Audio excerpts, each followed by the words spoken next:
जय गुरु जी, शुक्राना गुरु जी, सारी संगत जी को जय गुरु जी। ओम नमः शिवाय। शिव जी सदा सहाय। ओम नमः शिवाय। गुरु जी सदा सहाय। शिव पुराण श्री रुद्र संहिता खंड 5 23वां अध्याय। वृंदा का पतिव्रत भंग। व्यास जी बोले, सनत कुमार जी, जब माता पार्वती की आज्ञा पाकर भगवान विष्णु सागर पुत्र जलंधर की नगरी को चले गए, तब फिर आगे क्या हुआ? उन्होंने वहां जाकर क्या किया? व्यास जी का प्रश्न सुनकर सनत कुमार जी मुस्कुराए और बोले, हे महर्षि, दैत्यराज जलंधर की नगरी में पहुंचकर श्री हरि विष्णु सोच में पड़ गए कि वे क्या करें, परंतु आगे की पल उन्हें समझ में आ गया कि जैसे को तैसा। उन्होंने सोचा कि जिस प्रकार जलंधर ने सदम शिव रूप धारण करके देवी पार्वती को छलने की कोशिश की थी, वे भी वहां जाकर उसकी पत्नी वृंदा को पतिव्रत धर्म भंग करेंगे। जानते थे कि जलंधर अपनी पत्नी के पतिव्रत धर्म से ही अभी तक बचा हुआ है, इसलिए उसका पतिव्रत धर्म नष्ट करना जरूरी है। मन में यह विचार आते ही वे नगर के राज उद्यान में जाकर ठहर गए। दूसरी ओर दैत्यराज जलंधर की पतिव्रता पत्नी वृंदा अपने कक्ष में सो रही थी। भगवान श्री हरि विष्णु की माया के फलस्वरूप उन्होंने रात्रि में एक सपना देखा। उसने देखा कि उसका पति निर्वस्त्र होकर सिर पर तेल लगाकर और गले में काले रंग के फूलों की माला पहनकर भैंसे पर बैठा है और उसके चारों ओर हिंसक जीव जंतु उसको घेरे खड़े हैं। उस समय चारों ओर घोर अंधकार फैला हुआ था और वह दक्षिण दिशा की ओर बढ़ता जा रहा था। ऐसा सपना देखकर वह डर गई और उसकी आंखें खुल गई। तभी उसने देखा कि सूर्योदय हो रहा है, परंतु वह सूर्य अत्यंत कांतिहीन था और उससे सूर्य में एक छेद भी दिखाई दे रहा था। यह सब देखकर वृंदा का मन बहुत व्याकुल हो उठा और वह इधर उधर टहलने लगी। कभी छज्जे और अटारी पर चढ़ती तो कभी जमीन पर बैठ जाती, परंतु उसे चैन नहीं था। जब इस प्रकार वृंदा का मन शांत नहीं हुआ तो वह मन को शांति प्राप्त करने हेतु उद्यान की ओर चल दी, परंतु उस निर्जन उद्यान में उसके पीछे सिंह के समान दो भयंकर राक्षस पड़ गए।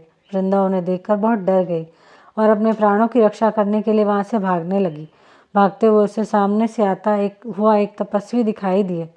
वह भी वृंदा और मुनि से अपने जीवन की रक्षा के लिए प्रार्थना करने लगी। उन तपस्वी ने अपने कमंडल से जल निकालकर उन राक्षसों को ललकारते हुए उन पर जल छिड़क दिया। जल छिड़कते ही दोनों राक्षस वहां से भाग खड़े हुए। तब वृंदा ने दोनों हाथ जोड़कर उन तपस्वी को प्रणाम किया तथा उनका धन्यवाद व्यक्त किया। तत्पश्चात उनको अत्यंत दिव्य और शक्तिशाली जानकर वृंदा ने उन मुनि से अपने पति दैत्यराज जलंधर के विषय में पूछा।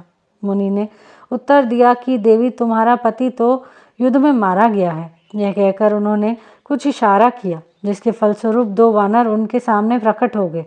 अगले ही पल उन तपस्वी का संकेत पाकर वे वानर आकाश मार्ग से उड़ चले गए और कुछ समय पश्चात दैत्यराज जलंधर का कटा हुआ सिर और उसके अन्य सामान लेकर लौट आए। अपने पति जलंधर का कटा हुआ सिर देखकर वृंदा बेहोश होकर गिर पड़ी। कुछ समय पश्चात होश में आने पर रोते हुए वृंदा उन मुनि से प्रार्थना करने लगे कि वे उसके पति को पुनः जीवित कर दे। यह कहकर वह बहुत जोर जोर से रोने लगी और बोली कि यदि आप मेरे पति को जीवन दान नहीं दे सकते तो मुझे भी मृत्यु दे दें। वृंदा के इस प्रकार के वचन सुनकर मुनि बोले, हे देवी, तुम्हारे पति का वध त्रिलोकीनाथ भगवान शिव के द्वारा हुआ है, अतः उसको जीवित करना देवादिदेव भगवान शिव का विरोध करना, परंतु अपनी शरण में आए हुए मनुष्य की रक्षा करना मेरा ही धर्म है। इसलिए मैं तुम्हारे पति को पुनः जीवित अवश्य करूंगा। यह कहकर उन्होंने अपने कमंडल से जल निकाला और मंत्रोच्चारण करते हुए जलंधर पर छिड़का, जिसके फलस्वरूप वह जीवित हो गया। जलंधर को जीवन दान देकर वे तपस्वी वहां से अंदर ध्यान हो गए। वस्तुतः उस तपस्वी ने ही सूक्ष्म रूप में से जलंधर की काया में प्रवेश कर लिया था। दरअसल तपस्वी का रूप धारण करने वाले वे मुनि और कोई नहीं, स्वयं श्री हरि विष्णु थे। अपने पति को अपने पास पाकर देवी वृंदा बहुत खुश हुई और तुरंत अपने पति से गले लग गई।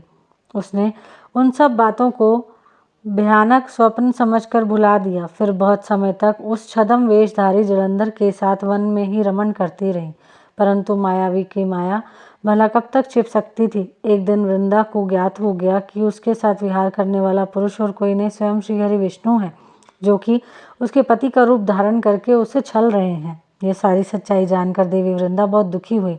तब वह श्री हरि विष्णु से बोली, तुमने एक पराई स्त्री का उसका पति बनकर उपभोग किया है, तुम्हें धिक्कार है। मैं किस प्रकार अपने पति का सामना कर सकती हूँ? अब मुझे जीवित रहने का कोई अधिकार नहीं है। पर तुम्हें तुम्हारी करनी की सज़ा अवश्य ही मिलेगी। तुमने मुझे अबला जानकर मेरा इस्तेमाल किया है। मैं तुम्हें श्राप देती हूँ कि जिन राक्षसों से तुमने मुझे डराकर मेरा विश्वास जीता था, वही राक्षस तुम्हारी पत्नी का भी हरण करेंगे और तुम उसके वियोग में हर और भटकोगे। तब यही वानर तुम्हारी सहायता करेंगे। मेरा अगला जन्म तुलसी के रूप में होगा और मेरी संजीवनी शक्ति ही मेरी पवित्रता का प्रमाण होगी। भगवान श्री हरि विष्णु को इस प्रकार शाप देकर असुर श्रेष्ठ जलंधर की पत्नी वृंदा ने अग्नि में प्रवेश कर लिया और उसमें अपने प्राणों की आहुति दे दी। उस अग्नि में से एक तेज प्रकट हुआ और वह जाकर देवी पार्वती में समा गया। यहीं पर शिव पुराण श्री रुद्र संहिता खंड 5 23वां अध्याय समाप्त होता है। जय गुरु जी।